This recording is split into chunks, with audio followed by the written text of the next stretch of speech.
The wilderness hermit discovered a fair-haired woman suspended from his dwelling with betrayer of blood carved into the wood. Colorado Territory, nestled deep within the unforgiving peaks of the frontier. Early autumn dawn, 1878, Samuel Cross, a veteran of America's great conflict, dwelt in chosen isolation, turning his back on the civilization he once defended.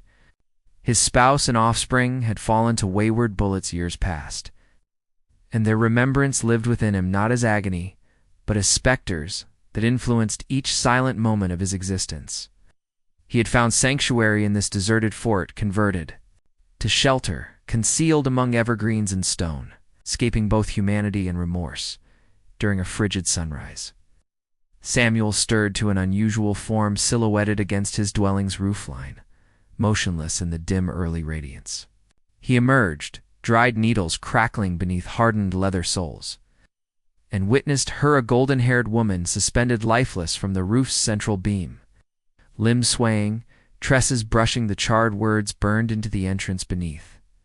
His belly nodded as he drew near, pulse hammering, the heavens still partially darkened behind him. The scent of blackened timber pierced his nostrils, harsh and condemning. He reached within his jacket for his sidearm, only to discover instinctively he possessed no desire to fire. Taking life was no longer his greatest dread. Not in this place, not at this moment. When he leaned nearer, he observed her ribcage expanding and contracting, labored in a regular knot, deceased but perishing. Her flesh was ashen, features marked with grime and crusted crimson, lids sealed tight. Her respiration was faint, yet unmistakably present. Samuel blinked, disbelief washing over him. He positioned himself beneath her arms and hoisted, sensing her mass settle into his power, delicate as a sparrow. He draped her across his shoulder with deliberate care, dismissing the pain in sinews unaccustomed to gentleness, as he descended. The incline behind his cabin, existence, seemed to transform. The woodland held its silence, but then the quiet shattered with the sharp report of firearms, reverberating in volleys that shook the evergreens. Remote, pressing, menacing. Someone knew she had survived. Someone had witnessed her, possibly. Pursued her. Samuel strengthened his hold on the senseless woman, her heartbeat fluttering against his spine. He didn't waver. He fled, boots sliding on scattered rock, limbs scratching at his garment toward the lean-to he had constructed beside a concealed brook. Refuge lay mere moments distant. But during that span, each stride felt like deliverance or bloodthirst in chase. When he arrived at the clearing's edge, with jagged pines behind and his crude sanctuary ahead, he dared hope no others had pursued. He lowered himself carefully, tenderly placing her upon a mattress of pelts and coverings he maintained. For crises, her hair matted and aureate, cascaded across the furs like sunbeams captured in fabric. He knelt and raised her chin. Her lashes trembled. She inhaled more deeply, a single, unsteady gasp. He exhaled without realizing he had been restraining it. In the motionless air, the sole sound was her labored breathing and the distant echo of terror beyond the timber. He knelt in the morning illumination, listening to her respiration, as though it were a mystery only he was permitted to witness. Couldn't yet contemplate what followed or who had committed this act or the reasons. He only understood she lived, and he wouldn't allow her death here, not by timber or flame or retribution. Outside, the forest seemed to throb with restored vitality, the pines murmuring overhead. The distant gunshots fallen silent for now, and Samuel listened, heart pounding as he awaited her eyes to open. She burned with illness through the initial day and the next. Samuel performed what he could, cleansed her injuries, bathed her brow in cool liquid drawn from the spring behind the cabin, bound her limbs in cloth torn from aged garments. She stirred only once, whispering a single name like a severed string echoing in the breeze, Kestra Whitehawk. It haunted the stillness. That evening, while the flames crackled low, she awakened in terror. Her limbs thrashed. Her breath became sharp. She cried out and reached toward her throat, clawing for something unseen. "Release me, stay back. I'll perish before you return me." Samuel moved swiftly, seizing her wrists not roughly, but firmly. She fought desperately, jaw clenched, legs striking wildly. "We're protected," he said calmly. "You're no longer there." She didn't trust him. Her gaze darted, filled with horror. Then she lunged toward the hearth, grasping for the blade he used to split wood. He caught her around the middle and drew her back firmly against him. He said, voice low, "Not like this. It's not when you've traveled so far." Her form shook, her breathing caught. For an instant, she slumped in his grasp like someone who had run too far and realized more distance remained. He loosened his grip. She turned slowly, her voice fractured and cautious. "Who are you?" "Name's Samuel," he said. "Cross. This is my territory. Or what remains of it. You discovered me." He nodded. Her gaze dropped. She sat upon the floor, limbs folded beneath her, arms wrapped around her chest like a child embracing herself. Then, after prolonged silence, she whispered, "My name is Elizabeth. Elizabeth Hartwell." Samuel froze. Hartwell. The name struck like a rifle shot to the chest. He hadn't heard it in years, but once it had been inscribed across the commands that sent hired guns into native territories, orders signed by Marcus Hartwell, plantation master, cattle baron, and self-proclaimed cleanser of boundaries. Da da da da. Elizabeth continued, unaware of Samuel's shifting expression. "Is my father," she said flatly. "Or was." Samuel said nothing. "Fled years ago after he struck me for the final time." Her voice grew tight. "I didn't merely escape. I followed someone who rescued me when I was bleeding in the stream behind our property. Said I wasn't the foe. Said no one's born one." "You loved him," Samuel said softly. She nodded. "We dwelt in the canyons, distant from everything. I learned his tongue, wore his grandmother's ornaments, slept beneath the heavens." A tear traced down her cheek. "They came for us last winter. Pale men, some I knew, some my father employed. They ambushed us." She shook her head as if denying. "The memory could destroy it. Kestrel perished defending me. I witnessed him fall. I didn't cry out. I couldn't." "They captured you," Samuel said. She raised her sleeve. "The bruises had disappeared, but the burns hadn't. They named me sorceress, a blood traitor. They claimed I'd dishonored my heritage. They bound me, dragged me settlement to settlement, then left me suspended." Her voice broke. "To ensure no girl ever attempted to love someone like him again." Samuel observed her, his jaw clenched tight. The fire hissed. His hands had formed fists before he realized it. Her tale stirred something ancient and bitter. Memories of campfires lit too near smoke and blood, of children screaming in languages no one troubled to comprehend. Elizabeth fell silent, her eyes heavy with exhaustion and shame. "You may despise me," she whispered. "Everyone else does." Sat beside her on the floor, staring into the flame. His voice was a breath. "I don't despise you." She turned toward him slowly. "You believe I betrayed my people?" she said. "No," he said. "I believe those who claim that never understood what love resembled." She blinked, her lip quivered. "I should have died with him." Samuel reached for the fire iron, stirred the coals, and whispered without looking at her. "You didn't, and that isn't betrayal. That's endurance. Only cowards fear a soul brave enough to love across boundaries." Elizabeth lowered her face to her hands, and for the first time since her world burned, she wept without shame. The fire burned low that night, casting long, wavering shadows against the timber walls. Samuel sat outside the cabin beneath the moonlight, a tin cup of black coffee untouched in his hands. His eyes stared out into the woods, but he wasn't seeing trees or stars. He was seeing flames. 15 years ago, the fires had danced higher than the settlement roofs. The screams had been louder than the rifle cracks. Samuel had stood at the edge of a burning Cherokee village, one his unit had been ordered to protect, but it hadn't mattered. Not to the men with torches. Not to those intoxicated on hatred and the thrill of blood. The village had been in a Lipus full.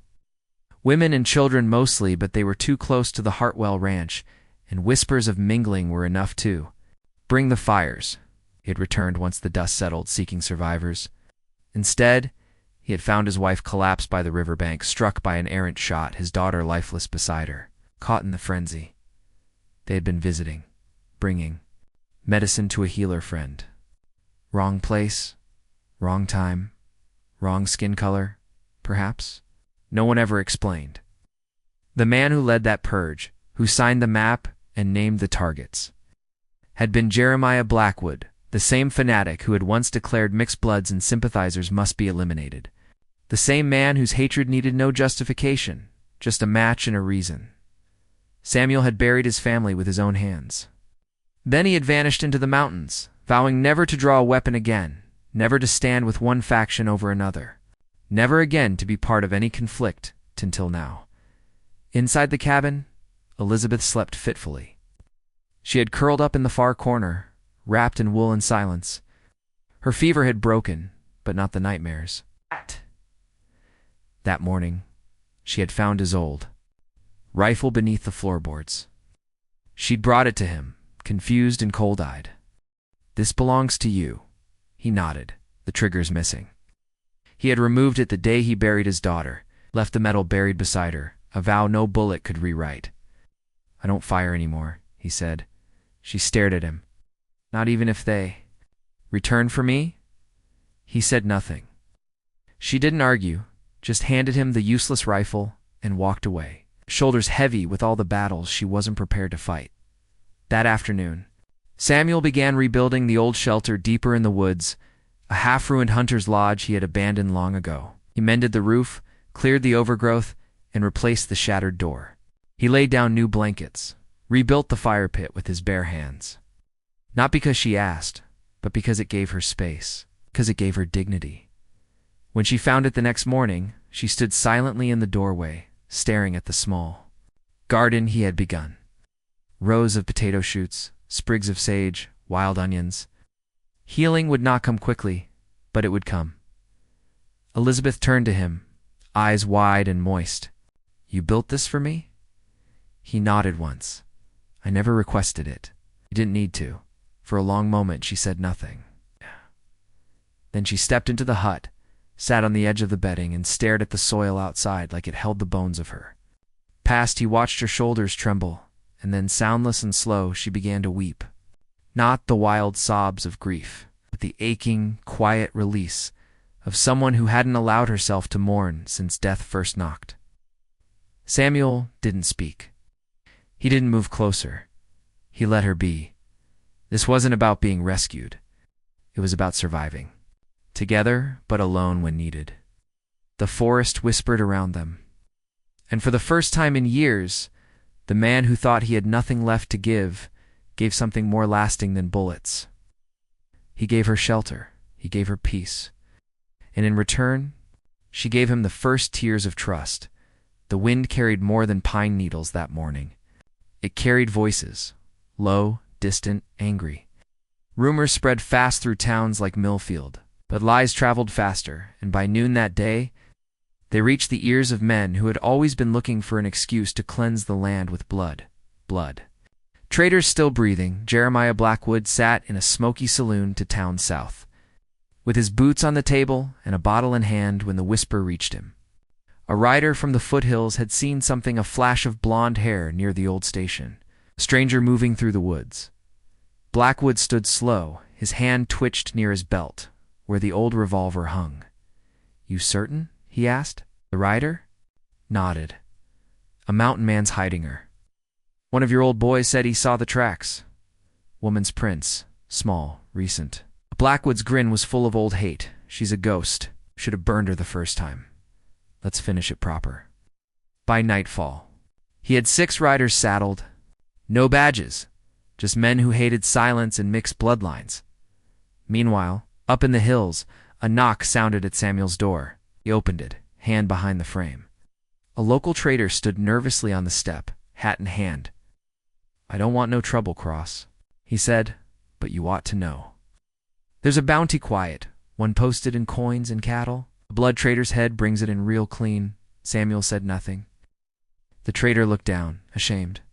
"I seen you once with her near the creek. Just figured you ought to know what's coming." He left as quickly as he came. Inside the cabin, Elizabeth heard every word. She packed her bag before Samuel could speak. Her hands trembled, but her voice did not. I must leave. They'll kill you if they find me here. They'll kill you if you go. She looked at him, her eyes hard. You saved me once. I'm not asking you to do it twice. Samuel took a breath, stepped forward. I lost a wife and child because I followed orders, stood still when I should have spoken, watched fire take everything and called it destiny. I won't do that again. Opened her mouth, but he wasn't finished. You're not cargo. You're not a burden. You're a human being. And I'm done pretending the world gets to decide which ones are worth protecting. Her shoulders dropped, but her gaze did not. They'll come. I know, he said. That night, Samuel went into the woods alone. He moved like a shadow, quiet, calculated, unseen. He had not touched a weapon in years, but that didn't mean he had forgotten how to survive. He laid traps, not to kill, but to slow. Alarm wires made of old tins and broken glass, trip branches along the ridge, a silent perimeter of warnings. It's not violence. When he returned, the sky was starting to bruise with dawn. Elizabeth waited by the fire, her fingers wrapped around a mug of cooling tea. You could have fled, she said quietly. I could have, he replied. Why didn't you? He looked at her a long time. Because I've seen men fight to possess, to own, to chain. That's not why I'm here. Then why? He set a hand gently on the table between them, not touching her, just close. I just want you to live. She didn't speak. Her throat tightened too. Fast for words. No one had ever said that to her before, not even Kestrel. People had wanted her silent, loyal, useful, beautiful. No one had simply wanted her breathing, and in that moment, for the first time in her life, Elizabeth Hartwell didn't feel like someone running. She felt seen behind them. The woods remained still, but beyond the ridge's hoofbeats had started quiet, yet growing. The war wasn't done, but neither were they. The wind shifted after sundown. Samuel felt it first, not in the trees, but in his gut a tight pull, the quiet before something sharp. He rose from the cot and checked the traps. 3 were triggered. No sound, no warning, but someone had passed through, carefully, deliberately. He returned to the cabin and opened the door without a word. Elizabeth looked up from the fire, eyes wide. They're here? She asked. Samuel nodded once. Stay inside, he said, pulling on his old coat. No lights, no sound. She stood. I can help. I need you alive more than I need help. And then he was gone. Melted into the woods like a shadow sliding between branches. 3 men moved through the forest with hunting knives and rope. One had a scar down his cheek, another a limp. The third carried a bottle of kerosene in one hand. And a noose in the other, Samuel took the high ground, crouched among pine roots, watching. The men whispered as they crept toward the rebuilt shelter, laughing low. Bet she's pretty when she begs. Better if she's half dead. Easier to string. Samuel moved fast. He dropped behind the last one and struck hard elbow to throat, knee, to wrist, just enough to knock him unconscious. The second turned, caught a punch full in the jaw before he could raise his weapon. But the third spotted the movement and shouted, drawing a revolver. Gunfire cracked through the trees. Back at the cabin, Elizabeth heard it. She froze, then grabbed the oil lantern, flint, and one desperate idea. Outside, Samuel fought like a man who hated violence but understood it too well. He dodged, rolled, kicked, but they were faster now. 2 against 1, blades flashing, then came light. Not from the moon, but from the trees. Flames roared up the dry underbrush in a sudden bloom. Of gold the fire Elizabeth started, leapt from bush to branch, devouring everything in its path. Heat poured over the forest like breath from hell itself. The attackers turned, shouting, blinded by the smoke. Samuel used the moment, striking fast, breaking the leg of one, dragging the other into the dirt before fleeing. He ran toward the glow, toward the danger, because that was where she was. Elizabeth stood near the base of a ridge, her dress singed, hair damp with sweat, holding a burning stick like a sword. She coughed once, eyes searching. When Samuel reached her, he didn't speak, just grabbed her arm and pulled her toward the ravine trail. They ran together, half choking, half burning, until they reached the mouth of an old cave nestled deep in the canyon wall, a place Samuel had once used during winter patrols. Inside, the air was cool, safe, but barely. Samuel collapsed first, then pulled her down beside him. They lay there in the dark, breath heavy, skin marked with soot and ash. She winced as he gently brushed the hair from her face. A long lock had burned at the ends, singed into a brittle curl. "You set the woods on fire," he said, almost a smile in his voice. "Just a little," she rasped. "You could have died," she met his gaze. "I know." He paused, his fingers still tangled in the remains of her hair. "Would you have died for me?" Elizabeth swallowed, the question cracking something open. "No," she whispered. "I want to live for you." The cave fell silent, except for their breath and the distant pop of burning pine, but inside them something deeper had caught fire, and this one they would not run from. The town of Millfield was the kind of place where shadows moved faster than gossip. Samuel hadn't walked its streets in years, not since the war, not since the smoke and screams. But now he stood in the back of a crowded trading post, face under a wide-brimmed hat, listening. "Jeremiah Blackwood's coming by week's end," one man said over a barrel of sugar and dried beans. "Got business with the mayor, or maybe something more personal." "Personal, like bounty hunting," another muttered. Samuel stiffened. He turned and walked out, the bell over the door tinkling behind him. Down the hill at the edge of town, Elizabeth waited in a wagon they'd borrowed from a farmer.